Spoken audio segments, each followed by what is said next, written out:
A day in my life as a traveler for today's video.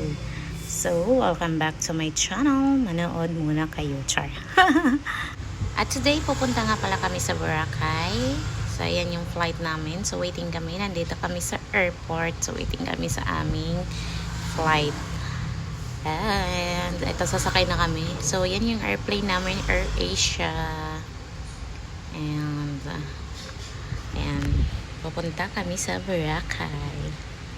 So, medyo mahaba yung pila. Nakapila-pila pa. Kasi maraming sumasakay. And, here we are. Nandito na kami sa loob ng airplane. Hanapin lang namin yung sets. And, we're going. So, alis na kami. And, about 45 minutes.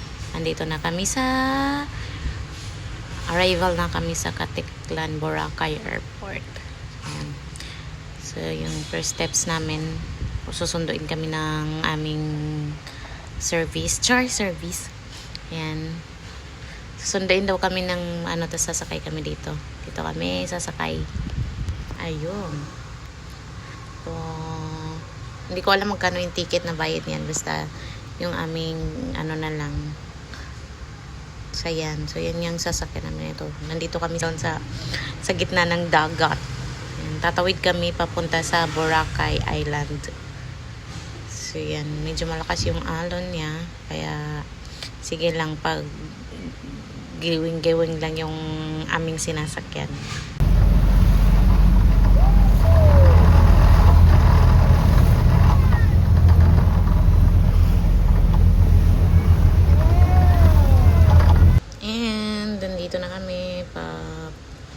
Dito yung stop namin at sasakay kami ng 8 right para sa papunta kami sa aming hotel, sa aming pag-iistihan. So medyo malayo to, about 30 minutes papunta sa aming 30 minutes or 20 minutes. So papunta sa aming hotel. So biyahe muna. Ano ba sila? DIY. Pwede din pala tayo mag-DIY dito. Pwede naman kaso so, malapit na kami sa aming hotel, sa aming destination na hotel. So, iikot lang namin itong tapos yun na yun.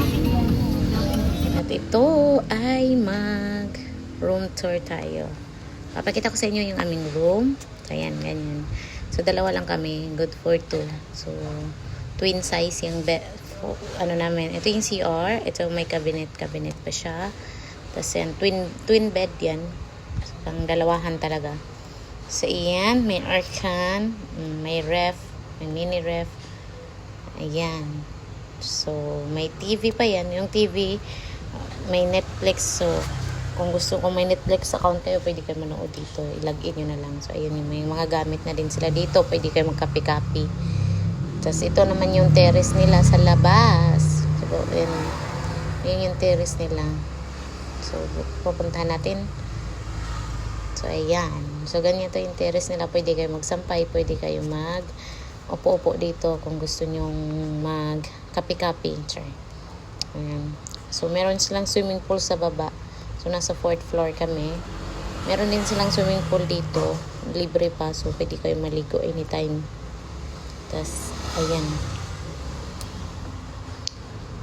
So, sarap matulog.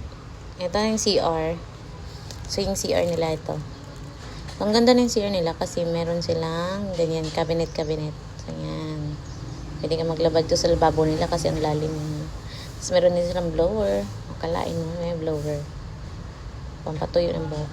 Ayan. Ito yung nila. May shower, may hot shower, and hot and cold shower. So, maligo kayo dito kung gusto nyo hot and cold. So, yan. So, pinapakita ko lang yung CR. At nandito na kami sa beach. Dugtong-dugtong na to. Tapos mag hotel tour dito na. Lumakad na kami sa beach. So ito yung beach ng Boracay. Hello Boracay. So ayan. Sunset vibes tayo ngayon. So ayan. Kasi alas 5 na. So kailangan natin mag-sunset.